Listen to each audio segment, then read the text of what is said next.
তোমাদেরকে বানিয়ে দেখাবো চানা পনিরের রেসিপি। তার জন্য প্রথমে দেখো চানার ডালটা আমি সেদ্ধ করে রেখেছি লবণ দিয়ে, পরিমাণ মতন লবণ দিয়ে সেদ্ধ করে নেবে। তারপরে একটা মশলার পেস্ট বানিয়ে নেবো, তাতে আছে কাঁচা লঙ্কা, টমেটো আর আদা, ভালো করে মিহি পেস্ট বানিয়ে নেবো।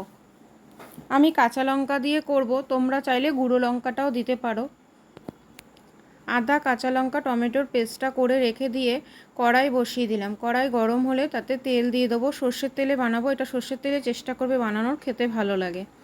তার মধ্যে তেল গরম হয়ে গেলে ফোড়ন দিয়ে দেবো। ফোড়নে দেবো তেজপাতা, শুকনো লঙ্কা আর সাদা জিরে। ভালো করে ফোড়নটাকে ভেজে নেব। মশলাটা যেটা করে রেখেছিলাম, টমেটো, আদা, কাঁচা লঙ্কা, মশলাটা দিয়ে ভালো করে কষিয়ে নেব কাঁচা গন্ধ যতক্ষণ না যাচ্ছে। আদা বাটি আলু সেদ্ধ দিয়ে দিলাম। আলু সেদ্ধটা তোমরা না চাইলে নাও দিতে পারো। এবার গুঁড়ো মশলাগুলো দিয়ে দেবো। কাশ্মীরি লঙ্কার গুঁড়ো দিলাম কালারের জন্য, লবণ, হলুদ, জিরের গুঁড়ো আর ধনের গুঁড়ো।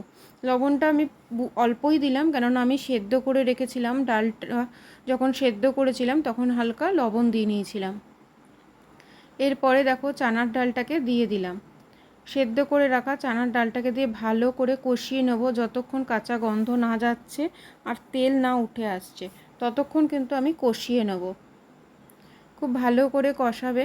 তারপরেই দেখো আমি দিয়ে দেবো 1 বাটি পনির।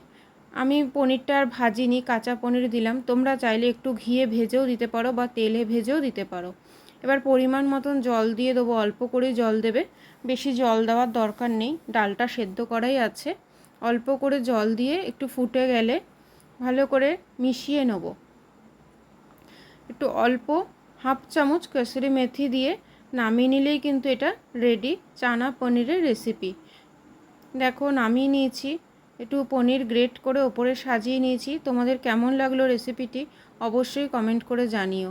ভালো লাগলে একটা লাইক করো।